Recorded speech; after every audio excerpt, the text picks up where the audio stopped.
Hello friends, kitchen આર્ટમાં આપનું સ્વાગત છે। આજે આપણે બનાવીશું સેન્ડવિચ ઢોકળા।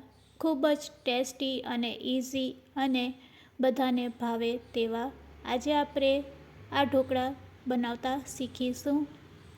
બિલકુલ નવી રીતથી જ આજે આપણે આ રેસીપી શીખવાના છે। શિયાળામાં આ ઢોકળા ખાવાની ખૂબ જ મજા પડે છે।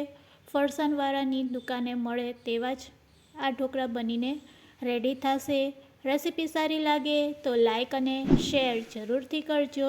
અને જો તમે મારી ચેનલ ઉપર નવા હોય અને મારી ચેનલને હજુ સબસ્ક્રાઈબ ન કરેલ હોય તો સબસ્ક્રાઈબ કરી બાજુનું બેલ બટન દબાવવાનું ભૂલશો નહીં, જેથી કરીને તમને મારા નવા વિડીયોનું નોટિફિકેશન મળતું રહે। તો સૌપ્રથમ આપણે તેની ચટણી બનાવીશું। આજે આપણે આ ચટણી જામફળમાંથી બનાવવાના છે। તો જામફળને આ રીતે ટુકડામાં કટ કરી લેશું અને હવે તેની આપણે ચટણી બનાવીશું। તો તેના માટે મિક્સર જારમાં જામફળના ટુકડાને એડ કરી દેશું। જામફળના ટુકડા એડ કર્યા પછી આપણે એક નાની વાટકી જેટલી કોથમીર એડ કરશું। આ રીતે કોથમીર એડ કર્યા પછી હવે 2 લીલા મરચાં તેમાં એડ કરીશું। લીલા મરચાં એડ કર્યા પછી આદુના ટુકડા એડ કરી દેશું। સાથે સાથે તેમાં થોડુંક સ્વાદ અનુસાર મીઠું એડ કરશું। મીઠું એડ કર્યા પછી તેમાં આપણે ચપટી હિંગ નાખશું, જે પેટ માટે ખૂબ જ ફાયદાકારક હોય છે। અડધી ચમચી ધાણા જીરું પાવડર અને 1 ચમચી આમચૂર પાવડર એડ કરશું। આમચૂર પાવડરથી આ ચટણીનો સ્વાદ ખૂબ જ ટેસ્ટી લાગે છે। હવે તેમાં આપણે આખું જીરું 1 ચમચી એડ કરશું। જો તમે પાવડર ફોર્મમાં નાખવા ઈચ્છતા હોય તો પાવડર ફોર્મમાં પણ જીરુંને તમે એડ કરી શકો છો। હવે તેમાં આપણે લીંબુનો રસ એડ કરશું। ફ્રેન્ડ્સ, તમે અહીંયા ખાંડનો પણ ઉપયોગ કરી શકો છો, અડધી ચમચી જેટલી। મેં અત્યારે બિલકુલ ખાંડ નથી નાખેલી, બસ લીંબુનો રસ એડ કર્યા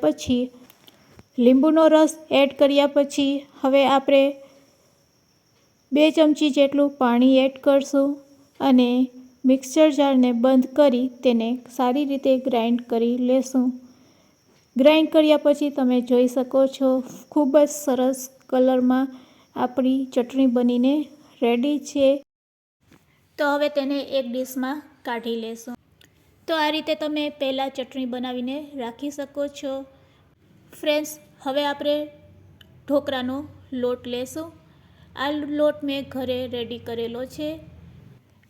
લોટને રેડી કરવા માટે તમારે 3 વાટકી ચોખા અને તે જ વાટકીના મેઝરમેન્ટથી 1 વાટકી ચણાની દાળ, બધી વસ્તુને સારી રીતે ધોઈ તડકે આપણે 4 કલાક કોરા કરી લેવાના અને પછી ઘરે રહેલી ઘરઘંટીમાં તમારે દળી લેવાનો, તો લોટ આપણો રેડી થઈ જશે। તો અહીંયા આપણો લોટ રેડી છે। ફક્ત 2 વાટકી જેટલો આપણે લોટ લેશું। તે જ વાટકીના મેઝરમેન્ટથી આપણે છાશ લેશું। છાશ વધારે ખાટી ન હોય તેવી છાશ આપણે લેશું। શિયાળાનો સમય છે અને હુંફાળું પાણી તેમાં એડ કરશું। તો પાણીનું પણ મેઝરમેન્ટ કેટલું રાખવું તે પણ હું કહી દઉં છું। તો અત્યારે પહેલાં આપણે 1 વાટકી જેટલું હુંફાળું પાણી લેશું અને હાથો હંમેશા આવી રીતે હાથેથી જ દેવાનો હોય છે। તો આપણે હાથેથી લોટને આ રીતે મિક્સ કરી લેશું। હાથમાં રહેલી ગરમીના કારણે હાથો છે એ ખૂબ જ સરસ આવે છે। તો આ રીતે આપણે લોટને ફેટતા જઈશું અને થોડું થોડું પાણી એડ કરતા જઈશું। ઢોકળાનું બેટર બનાવવા માટેની આ પરફેક્ટ રીત છે। ફરીથી હુંફાળું પાણી લેશું થોડુંક અને ફરીથી આ રીતે હલાવશું। જેમ જેમ તમે આ રીતે હલાવતા જશો તેમ તેમ તેમાં ગઠ્ઠા પણ નહીં રહેશે અને થોડું થોડું પાણી નાખતા જશો એટલે બેટર પણ રેડી થઈ જશે। તો આ રીતે આપણે 2 વાટકી જેટલું પાણી અહીંયા લીધેલ છે। 2 વાટકીમાં આપણું ઢોકળાનું બેટર છે એ પરફેક્ટ બનીને રેડી થઈ જાય છે। હવે તમે તેની થિકનેસ પણ જોઈ શકો છો। બસ આ જ થિકનેસ આપણે રાખવાની છે। તો અહીંયા આપણું ઢોકળાનું બેટર બનીને રેડી છે। બસ આ થિકનેસ આપણે રાખવાની હોય છે. તો ફ્રેન્ડ્સ, હવે આપણે તેને ઢાંકીને તડકે રાખી દેશું. ફ્રેન્ડ્સ, દિવસના તડકો હોય ત્યાં આપણે તેને રાખી દેશું 5 થી 6 કલાક આ રીતે ઢાંકીને, અને તેના ઉપર વજન ખાસ રાખવાનો. આ રીતે વજન રાખીને 5 થી 6 કલાક પછી તમે ઢોકળાનું બેટર ચેક કરશો તો ઢોકળામાં આ રીતે ખૂબ જ સરસ આથો આવી ગયો હશે. બસ જો આ જ ખૂબી છે. હાથેથી આપણે આ રીતે ફેટવાથી ઢોકળામાં સરસ આથો આવે છે.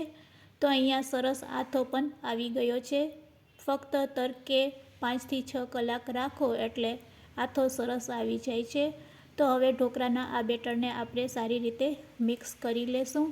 ફ્રેન્ડ્સ, આ ઢોકળાને તમે ચોખા અને અડદની દાળ એટલે કે ઇડલીવાળા બેટરથી પણ બનાવી શકો છો. પણ આજે આપણે ચણાની દાળવાળા આ ઢોકળા બનાવીશું. તો આ રીતે આપણે ઢોકળાના બેટરમાંથી જ આજે આપણે સેન્ડવિચ ઢોકળા રેડી કરીશું. ઢોકળાના આ બેટરમાં આપણે 1 મોટી ચમચી જેટલું તેલ એડ કરશું, અને તેમાં આપણે બેકિંગ સોડા અડધી ચમચી જેટલી એડ કરશું, અને બંને વસ્તુને સારી રીતે મિક્સ કરી લેશું. અહીંયા આપણે બીજી કોઈ પણ વસ્તુ એડ કરવાની નથી, ફક્ત તેલ અને બેકિંગ સોડાનો જ ઉપયોગ કરવાનો છે, અને બંને વસ્તુને સારી રીતે મિક્સ કરી લેશું. હવે ફ્રેન્ડ્સ, તેમાં સ્વાદ અનુસાર મીઠું નાખી દેશું. તો બેટર અહીંયા રેડી છે. તેમાંથી 2 ચમચા જેટલું બેટર આપણે એક વાટકામાં કાઢી લેશું, અને તેમાં આપણે રેડી કરેલી જામફળની ચટણી એડ કરશું. 2 થી 3 ચમચી જેટલી આપણે ચટણી આ બેટરમાં મિક્સ કરી લેશું આ રીતે, અને પછી તેમાં આપણે ગ્રીન ફૂડ કલર એડ કરશું. થોડોક ગ્રીન ફૂડ કલર એડ કરવાથી ઢોકળાનો કલર છે એ ખૂબ જ સરસ લાગે છે. તો અહીંયા થોડોક આપણે ફૂડ કલરનો પણ ઉપયોગ કરેલો છે. બસ તેને આ રીતે આપણે ચમચીથી મિક્સ કરી લેશું.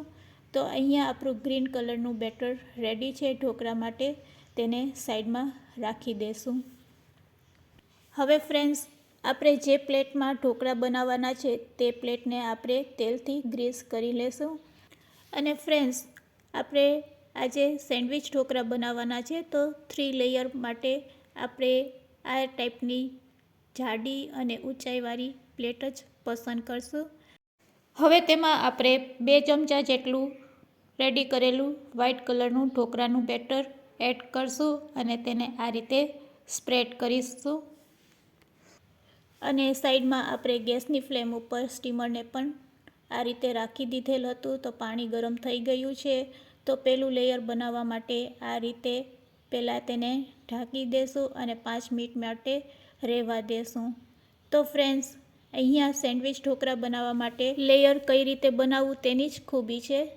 તો 3 લેયર બનાવવા માટે 5-5 મિનિટના અંતરે આપણે આ રીતે બેટર એક પછી એક એડ કરતા જઈશું. તો હવે આપણે ગ્રીન કલરનું બેટર છે તે તેના ઉપર આ રીતે સ્પ્રેડ કરી દઈશું. ચમચીની મદદથી આ રીતે સ્પ્રેડ કરી ફરીથી આપણે ઢાંકી દઈશું.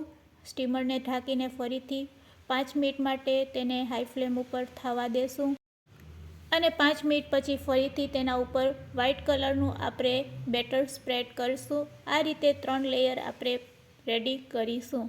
તો હવે તેને ઢાંકીને 5 મિનિટ રાખીશું. 5 મિનિટ પછી ચેક કરી લેશું. તો ફરીથી બીજું લેયર આપણું રેડી થઈ ગયું હશે. હવે તે જ લેયર ઉપર આપણે ફરીથી વ્હાઈટ કલરનું લેયર સ્પ્રેડ કરીશું. 2 ચમચા જેટલું બેટર લઈને ચમચીથી આપણે તેને સ્પ્રેડ કરી દઈશું, અને આ રીતે ત્રીજું લેયર પણ આપણે રેડી કરી લેશું. હવે મીડિયમ ફ્લેમ ઉપર તેને થોડીક વાર માટે 5 મિનિટ માટે સ્ટીમ થવા દેશું, એટલે આપણા ઢોકળા બનીને રેડી થઈ જશે. તો આ રીતે ચમચીથી સ્પ્રેડ કર્યા પછી તેના ઉપર આપણે મરીનો પાવડર સ્પ્રેડ કરીશું. મરીનો પાવડર છે એ આ ઢોકળામાં ખૂબ જ સરસ લાગે છે. તો આ રીતે ચમચીથી સ્પ્રેડ કર્યા પછી હવે ઉપરથી આપણે મરીનો પાવડર સ્પ્રેડ કરીશું, અને ફરીથી તેને ઢાંકીને મીડિયમ ફ્લેમ ઉપર 5 થી 7 મિનિટ માટે સ્ટીમ થવા દેશું.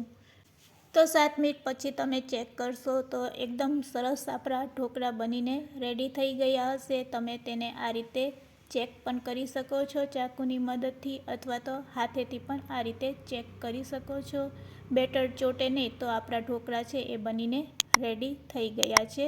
ગેસની ફ્લેમ બંધ કરી દેશું. હવે આપણે વઘાર કરીશું.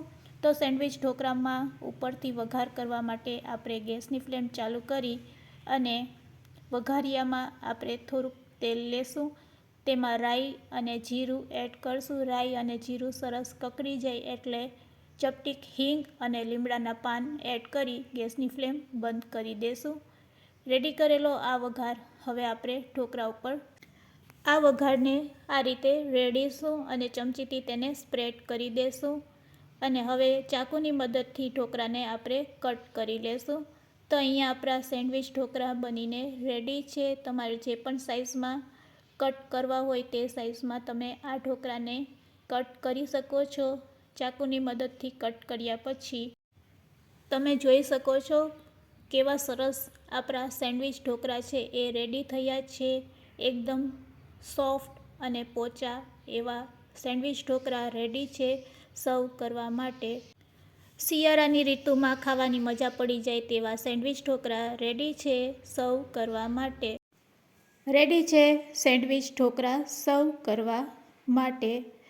આજની રેસીપી કેવી લાગી તે મને કમેન્ટ્સમાં પણ જરૂરથી કહેજો. રેસીપી સારી લાગી હોય તો શેર કરવાનું ભૂલશો નહીં. Thanks for watching.